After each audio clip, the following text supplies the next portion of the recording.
إنسان أرسلناه طائره في عنقه ونخرج له يوم القيامة صلوات اللهم صل على محمد وآل محمد.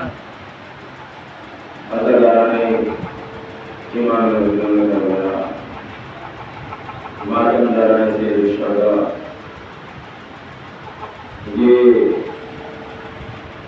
مجلس علوم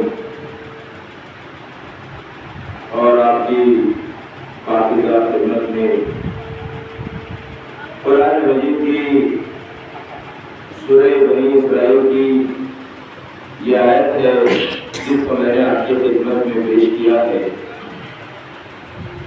اس لیے کہ آج یوم جمعہ ہی ہے اور امام علیہ السلام اور ان کے باوفا ساتھیوں کو ہمیں فرصت دینا ہے اور نماز جمعہ بھی ادا کرنا ہے۔ اسی لیے دو چار باتیں آپ کی خدمت میں عرض کرنا ہے اور بڑی سرعت و تیزی کے ساتھ اپنی منزل مقصود تک پہنچنا چاہتا ہوں۔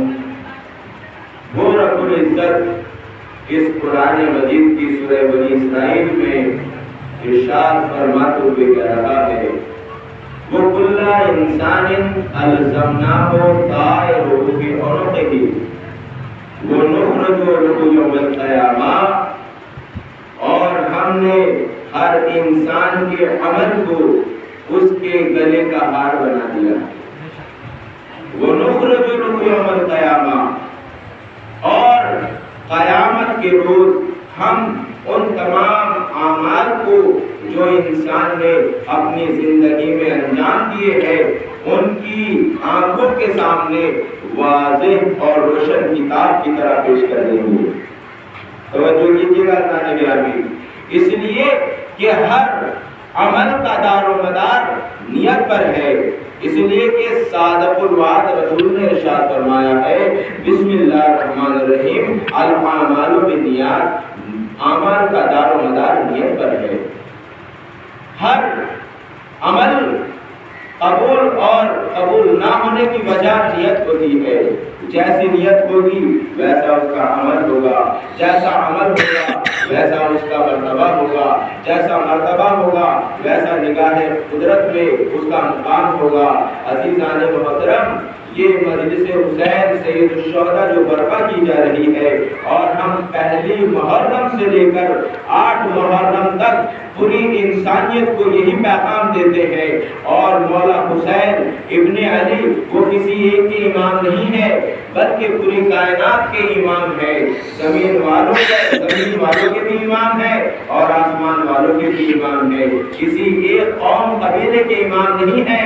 تبھی تو ہر انسان بڑے ناز کے ساتھ، بڑے فخر کے ساتھ یہ کہتا ہوا نظر آتا ہے، یہ تو ہم لوگوں کی خاطی اور گناہ گار نگاہیں ہیں کہ جو حسین علیہ السلام کا مقام اور مرتبہ کو نہیں پہچانتے، اور ہم افراتفری میں ملوث ہو جاتے ہیں اور قوم قبیلے کو آپس میں ٹکرانے لگتے ہیں۔ عزیزان گرامی، یہ میرا قول نہیں ہے بلکہ صادق الوعد نبی کا قول ہے، یہ صادق الوعد نبی کا قول ہے جو فخر انما ہے، جو حاجیوں کو بقا ہے، جو محبوب یزدانی ہے، جو سفار نورانی ہے، جو عظیم النظیر ہے، جو لطیف برہم ہے، جو شاہد و عالم ہے، جو طٰہٰ و یاسین ہے، جو مزمل ہے، جو مدثر ہے، جو بشیر ہے، جو نذیر ہے، جو داعی الی الحق ہے، جو حق کی طرف ہدایت کرتا ہے، جو گمراہیوں سے نکال کر نور کی طرف دعوت دینے والا ہے، اس معصوم کا قول ہے۔ اور عزیزان گرامی، یہی نہیں ہے بلکہ قرآن مجید میں اس رسول کے نواسے کو اور اس رسول کو سراج منیر کا خطاب دیا گیا ہے، سراج منیر کا خطاب دیا گیا ہے۔ اور عزیزو، یہ میرے رسول کی دور رس نگاہیں تھی اور دور رس نگاہوں نے وہ مطالبہ کیا تھا اور وہ چیزیں دیکھ رہی تھی جو آپ اور ہم نہیں دیکھ سکتے ہیں۔ سورہ یاسین قرآن مجید کا دل ہے جس میں پروردگار عالم نے اپنے حبیب کو ناز و محبت کے ساتھ کہا ہے، یاسین والقرآن الحکیم انک لمن المرسلین۔ ہم قسم کھا کر کہتے ہیں، اے میرے حبیب حبیب تو ہی تو سید و سردار ہے۔ اے میرے حبیب ہم قسم کھا کر کہتے ہیں کہ تو ہی سید و سردار ہے، لیکن اللہ کے اتنے بڑے اور اتنے مقام، جو اولو العزم پیغمبر ہے، جو ایک طرف سارے نبی ایک طرف اور یہ نبی ایک طرف ہے، اس نے اتنی بڑی بڑی نسبتوں پر ناز نہیں کیا ہے، بلکہ بارگاہ خداوند عالم میں اپنے ہاتھوں کو بلند کر کے کہا اے پروردگارا میرے لیے یہ قابل نسبت نہیں ہے، یہ میرے لیے فخر کی بات نہیں ہے، بلکہ تو قرآن مجید میں کہتا ہے یاسین، اے پروردگارا اے پروردگارا یہ تو ہے کہ جو تو مجھے یاسین کہہ رہا ہے، کبھی مزمل کہہ رہا ہے، کبھی مدثر کہہ رہا ہے، کبھی بشیر کہہ رہا ہے، لیکن میرے پروردگارا میرے سب سے بڑی عظمت اور بلندی اور رفعت کا مقام یہ ہے کہ تو مجھے یاسین کہتا ہے اور میں اپنی زبان طاہر سے حسین و منی و من الحسین کہتا ہوں۔ ایک صلوات بھیجے محمد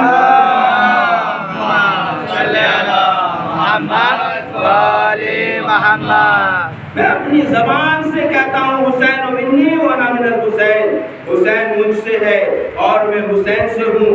کون حسین؟ جو فخر حالیو کون و مکہ کا نواسا ہے، وہ حسین جو جادہ ہدایت ہے، وہ حسین جس کی قربانی کے نتیجے میں انسان بنا ہے۔ توجہ کیجئے گا، جس کی قربانی کے نتیجے میں آپ نے اور ہم نے نماز پڑھنا سیکھی ہے، جس کی قربانی کے نتیجے میں آپ نے اور ہم نے روزہ رکھنا سیکھا ہے، جس کی قربانی کے نتیجے میں چھوٹے بڑے کا احترام کرنا سیکھا ہے، وہی حسین ہے۔ کون؟ جو خواب ابراہیم کی تعبیر ہے وہ حسین، جو جادہ ہدایت ہے وہ حسین، جو سراج منیر کا نواسا ہے وہ حسین، جو معنی ذبح عظیم ہے وہ حسین، جو گلشن اسلام کی بہار ہے وہ حسین، جو چمستان جنت کا پھول ہے وہ حسین، جو گلدستہ امامت کا پہلا امام ہے وہ حسین۔ عزیزان گرامی، اس لیے کہ معصوم نے کہا ہے، اور یہ کون ہے جو نور عین ہے، جو فاطمہ زہرا کے دل کا چین ہے وہ حسین۔ جبھی تو کسی نے بھی بہت خوبصورت انداز سے کہا تھا کہ تم کو جنت مل تو جائے گی مگر ایک شرط ہے، تم وہاں تک آ تو جاؤ اور جہاں تک آ گئے۔ نہیں عزیزان گرامی، اپنی منزل مقصود تک بڑی تیزی کے ساتھ جا رہا ہوں کہ تم کو جنت مل تو جائے گی مگر ایک شرط ہے، تم وہاں تک آ تو جاؤ اور جہاں تک آ گئے۔ اور شور ماتم سن کے جو دروازہ کوئی بند ہوا، ہم سمجھ جاتے ہیں قاتل کے مکان تک آ گئے۔ ایک سوال ہے جو محمد صلی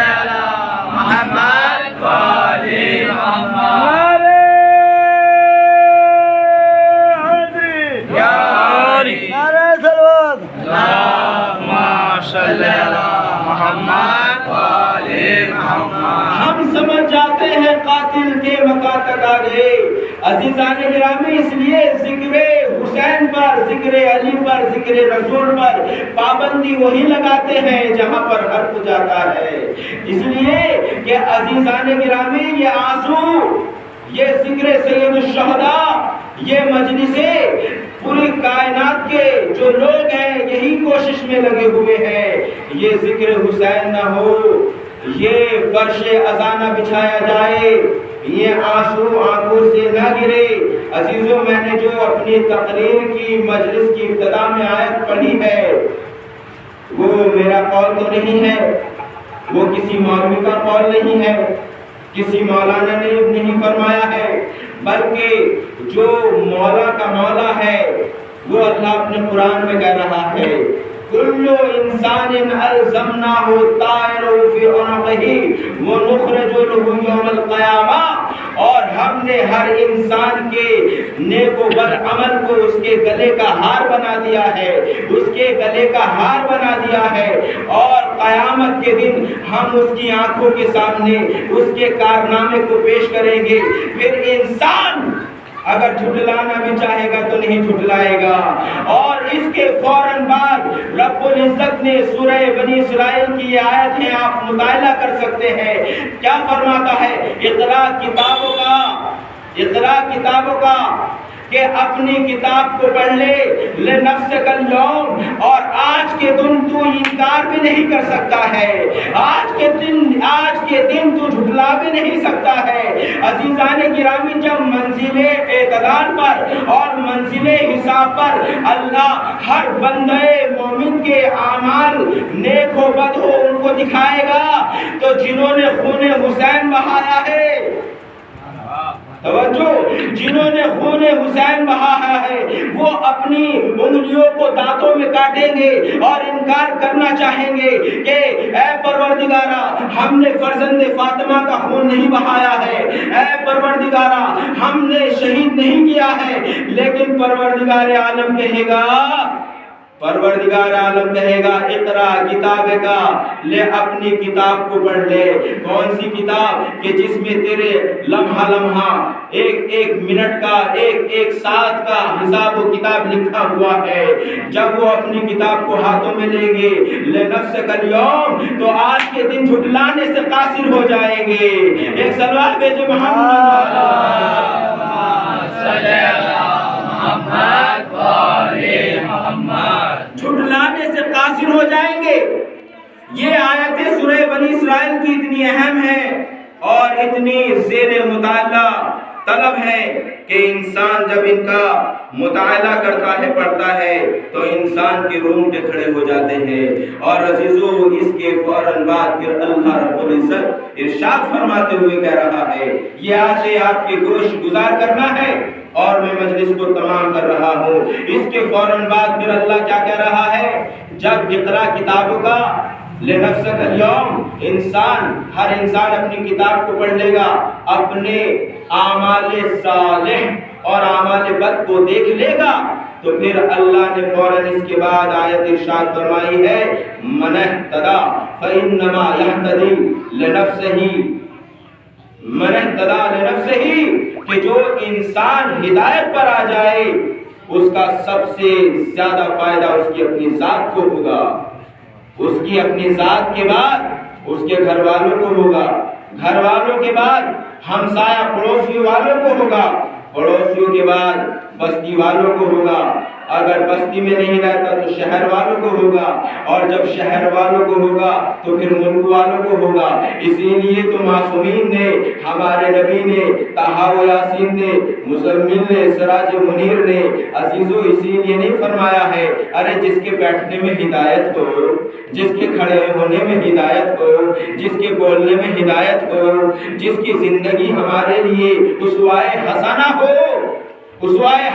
ہو، تبھی تو کہا گیا ہے اتنا کمال حاصل کرو کہ اپنا تو اپنا پرایا کہنے پہ مجبور ہو جائے، یہ تمہارا بیٹا نہیں ہے بلکہ ہمارا بھی بیٹا ہے، بلکہ پھر ملک کہتا ہے یہ فقط ہندوستان کا نہیں ہے، یہ پوری کائنات کا ہے۔ کیا وجہ تھی کہ حسین کی سب تعریف کرتے ہیں، رسول کو سب اپنے سینے میں ان کی ممتا محبت کو بھرے ہوئے ہیں؟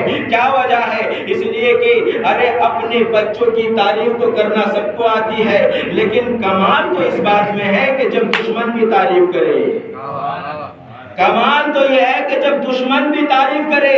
یہی وجہ تھی کہ لوگ رسول کے اور رسول کے نواسے کے دشمن ہو گئے، اس لیے کہ قوم قبیلے والے میرے رسول کی خدمت میں آتے تھے، مولا اور اہل بیت اطہار کی خدمت میں آتے تھے، وہاں پر ان کو محبت بانٹی جاتی تھی، ان کو طہارتیں دی جاتی تھی، ان کو علم دیا جاتا تھا۔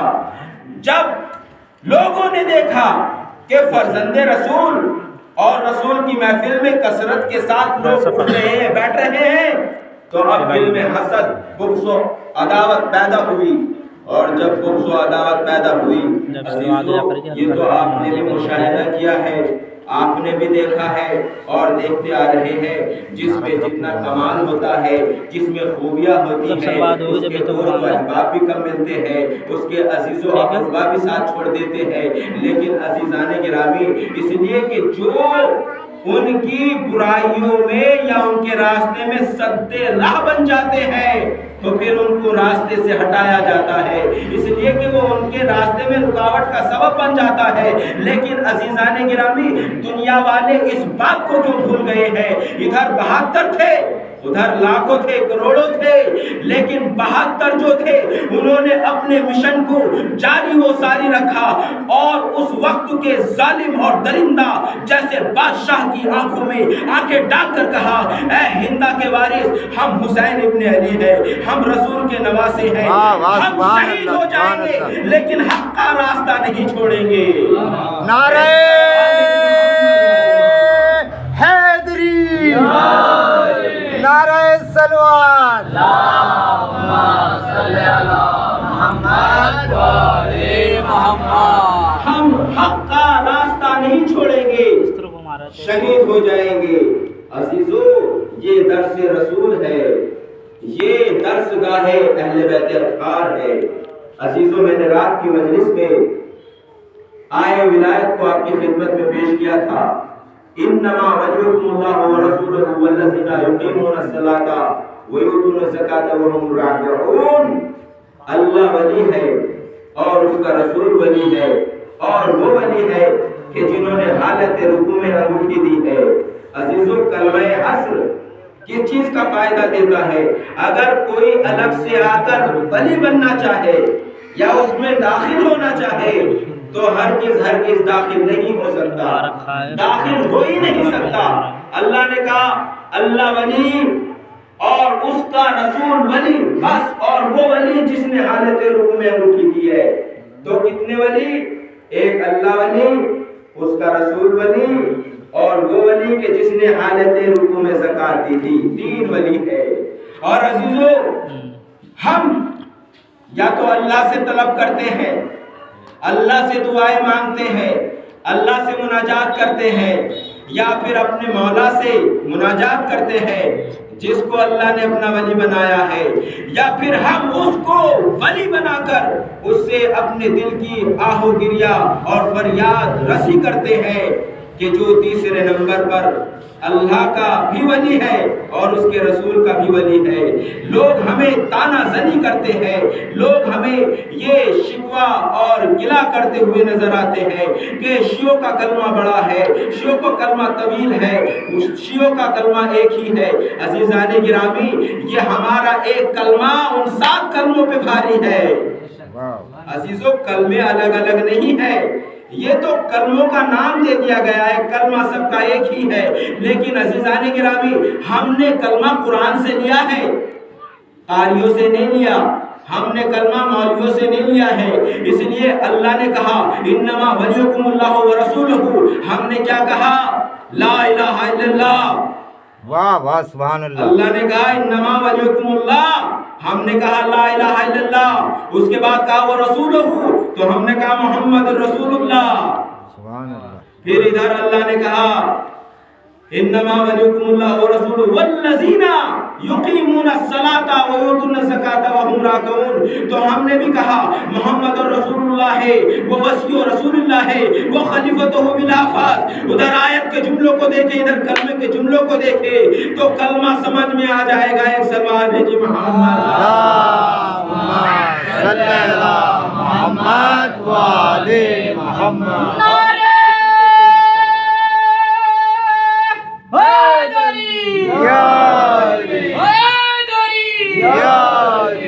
تو عزیزان گرامی، کلمہ سمجھ میں آ جائے گا۔ ہم نے ولی اپنی طرف سے نہیں بنایا بلکہ خدا کی طرف سے بنایا ہے۔ آپ کو وہ بات یاد کراتے ہوئے چلوں کہ جب حاجی حج کر کے واپس ہو رہے تھے، جب حاجی لوگ حج کر کے واپس ہو رہے تھے تو واپس ہونے میں ایک تاریخ میں جس کا نام لکھا ہے حارث بن نعمان بیری، وہ اپنے گھوڑے کو آگے بڑھا کے لایا یا آگے بڑھا، اور آگے بڑھنے کے بعد رسول کی خدمت میں حاضر ہوا، اور حاضر ہونے کے بعد جب میرے رسول نے من کنت مولا ہو فہذا علی مولا کہا تو اس نے اعتراضاً رسول اللہ سے سوال کیا، یا رسول اللہ یہ تو بتائیے، یہ آپ نے علی کو مولا اپنی جانب سے بنایا ہے یا اللہ کی جانب سے بنایا ہے؟ توجہ کیجئے گا، میں نے مجلس تمام کی۔ یا رسول اللہ یہ تو بتا دیجئے یہ علی کو مولا آپ نے اپنی جانب سے بنایا ہے یا اللہ کی جانب سے؟ میرے رسول نے کہا میں نے اپنی جانب سے نہیں بنایا بلکہ اللہ کی جانب سے بنایا ہے۔ تو حارث بن نعمان فہری نے بے ساختہ اپنے ہاتھوں کو بلندی کی طرف اٹھایا اور اٹھانے کے بعد اپنے لیے دعا کی۔ کیا دعا کی؟ اے پروردگارا اگر تیرا رسول سچ کہہ رہا ہے تو مجھ پر عذاب نازل کر، اگر یہ جھوٹ بول رہا ہے تو اس پہ عذاب نازل کر۔ 30ویں پارے کی آیت ہے، اس میں جملوں کو